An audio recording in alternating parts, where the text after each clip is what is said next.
La novela está en el umbral entre la vida y la muerte, y aunque esta historia se inscribe en el relato que transcurre en la clínica, también podríamos traslaparlo y ver lo que en el mundo de enseñar o de la academia también sucede, a pesar de ver,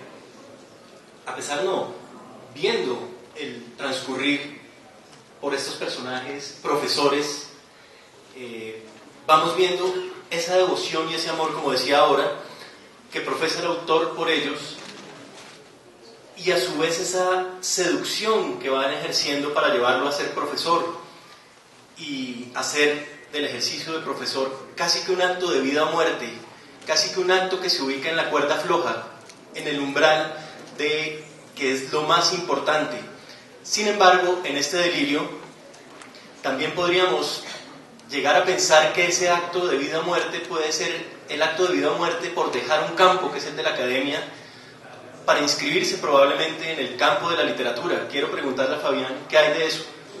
Fray Severo me había regalado un bucecito como un transmilenito de la época. Mi papá era amigo de una señora de la librería Aldina, una alemana, a la que una vez él me llevó, donde él me llevó, y yo le pedí que me regalara su sombrilla, pero era para desbaratarla y poner los pedacitos de varillas de la sombrilla con plastilina como poleas, e instalé obviamente en la sala de mi casa, en pequeñito el trolebús y en grande con un cartón gigantesco, porque era una cabina que aislaba al conductor de los pasajeros. Hasta que pasó eso, y entonces me dio por ser fraile franciscano como Severo Velázquez, que decía que a Dios no hay que demostrarlo, sino mostrarlo.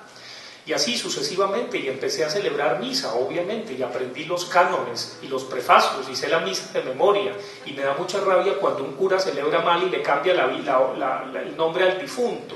Entonces dice, acuérdate, padre, de tu hija Alicia y Esberta. Eso es como a quien llamaste de este mundo a tu presencia, concédele que así como ha compartido la muerte de Cristo, comparta también con él la gloria de la resurrección. Pero entonces celebra mal la misa, y eso es como un médico que en vez de sacarle el apéndice le saca el intestino. Ese tipo deberían ponerlo en la cárcel porque celebra mal y tiene más solemnidad tomándose un tinto, como más de un jesuita, que el jesuita que hace finanzas o del Opus Dei, evidentemente, y entonces tiene más solemnidad tomándose un tinto que consagrando el vino para celebrar misa. Entonces me da mucha rabia los curas que celebran mal, me da una piedra infinita, me provocaría quitarles el micrófono y decirle, así no está el canon, repítalo bien, eso hay que hacerlo bien, eso hay que celebrarlo bien porque usted está jugando con lo sagrado.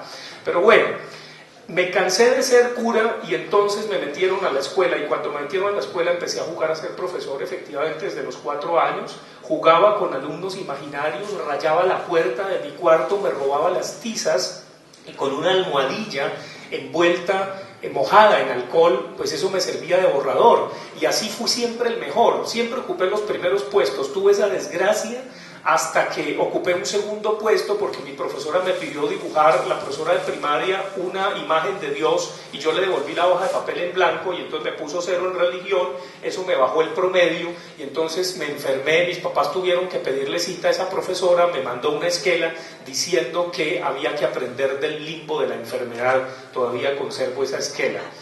Entonces ahí empecé a jugar. Luego, obviamente, cuando llegué al colegio, porque siempre fui hijo de educación pública, nunca fui hijo de educación privada. Mi papá, a pesar de que era tan amigo de Fray Severo Velázquez, no aceptó una beca que él quería que yo obtuviera para estudiar en el Virrey Solís, que hoy queda un centro comercial en Marmolado. Si San Francisco de Asís se diera cuenta de eso, se revolcaría en su tumba al darse cuenta de que los franciscanos que andaban descalzos andan en camionetas de mafiosos con guardianes y escoltas vigoréxicos que los custodian, y además tuvieron ese centro comercial en Marmolado que lo vendieron. Imagínense los franciscanos en un país del tercer mundo, evidentemente, no estamos hablando, es que el problema es ese. Entonces obviamente estaba la cosa franciscana, ¿no? Siempre tuve un dilema, ser franciscano o jesuita, y era un dilema complicado porque yo no era bautizado, y como en este país que no es laico, en los colegios públicos celebraban misa, entonces siempre llegaba un cura a celebrar misa, mi papá protestaba y mi mamá le decía, así es aquí, mijo, no proteste. no estamos en Alemania ni en Francia. Entonces, evidentemente, yo comulgaba clandestinamente porque me parecían muy ricas las hostias y me gustan mucho. En Medellín, cuando uno cruza los bichos esos del tránsito, ¿cómo se llama eso? Los paraderos, donde pagan los peajes. Entonces hay una cantidad de vendedores ambulantes que venden recortes de hostia, una maravilla, uno podría hacer maravillas con eso. Yo le decía a mi profesora que por qué en Navidad los curas no innovaban y en vez de repartir el cuerpo de Cristo, mojaban un poquito de arequipe y daban el dulce Jesús mío. Entonces uno dice, dulce Jesús mío, mi niño adorado. En fin, habría que tener un poco más de creatividad. Últimamente le tuiteé, Manuel, que yo no entiendo cómo este Papa, espero que con el nombre que tiene, por lo menos declare que los animales tienen alma, porque estoy convencido de que Bochito tiene alma. Entonces, ese tipo de cosas me conmovían hasta que obviamente entré a la escuela y seguí compitiendo con mis maestros, porque al competir con ellos me daba cuenta también de cómo tenían que trabajar en 3 establecimientos para ajustarse un buen salario, porque no bastaba, por eso es que hay la jornada de la mañana, la tarde y la noche.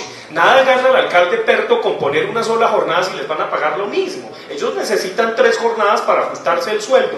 Entonces ahí me enteré de cómo eran las clases en el San Carlos del padre Francis. Obviamente me enteré de cómo eran en el Nueva Granada, de cómo eran en el Virrey Solís, de cómo eran en los colegios privados de monjitas, de curas. Ahí me di cuenta de toda esa tejemaneje con mis profesores de primaria y de bachillerato. Y luego entré a la Universidad Nacional de Colombia y ahí un día le dije a mi mamá que era muy rico comulgar y me dijo, usted no está bautizado, mijo. Entonces me mandé a bautizar. Yo no supe si arrepentirme de eso porque la verdad me quedé con las ganas de que me dieran un diploma de mi primera comunión y también que las corroídas manos de Monseñor Rubiano me entregara el primer diploma de excomulgado. Todavía soy católico, supuestamente no me han excomulgado. Me gusta mucho la liturgia y la estética de la iglesia, realmente es lo único que me gusta. Estoy convencido que los evangelios son otro mito, obviamente porque se escribieron 60, 70, 80, 90 años después de haber muerto el Nazareno. Esos son mitos que pasaron por ahí. Y obviamente me seduce es la liturgia, por eso me da tanta piedra que celebren más los curas. Y seguí de profesor. Y me daba mucha rabia porque yo rayaba los directorios telefónicos calificándole las previas a mis alumnos imaginarios. Y me daba mucha rabia que calificaran sobre bueno o malo. Para mí las cosas no eran ni buenas ni malas, porque un vaso de agua es pésimo para un ahogado y es muy bueno para un sediento. Entonces me inventé un sistema de calificaciones que todavía practico: excelente, sobresaliente, coherente, aceptable, regular, deficiente, incoherente, lamentable, nulo y vacío, y los cursos de Ariel Pecó. Entonces obviamente en la Escuela de Altos Estudios Sociales había cursos de todos esos tipos y los de Ariel Pecó, nunca lo olvidaré, que entre otras cosas lo invitaban los mamertos del Instituto de Estudios Políticos para que viniera a pontificarnos aquí sobre la violencia en Colombia. Entonces seguía obviamente enseñando y ahí me empiezan a pasar todos mis profesores, todos mis colegas, todos los de antropología, mis primeros trabajos. Cuando terminé antropología, que dijeron que me iba a morir de hambre, yo tuve trabajos como en 5 universidades. Además de que Roberto Pineda me llamó para que trabajara en el hoy Instituto Católico de Antropología. En ese entonces no tenía la H de histeria que ahora lo tiene y suena. Entonces, porque la histeria tiene que sonar. Yo estoy feliz en el Instituto Católico de Antropología, me fascina estar ahí, la gente es muy chévere, algunos me quieren sofreír evidentemente, pero yo no sé cómo me aguantan, debe haber todavía algo de caridad conmigo. Y entonces sigo ahí. Obviamente me di cuenta de que tenía que irme, que conseguirme una beca, que viajar, porque si no esperaría la pensión de profesorcito y no quería eso.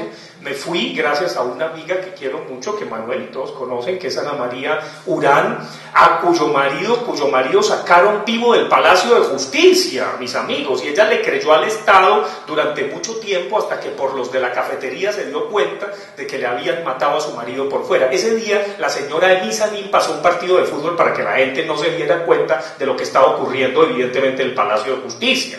Emi.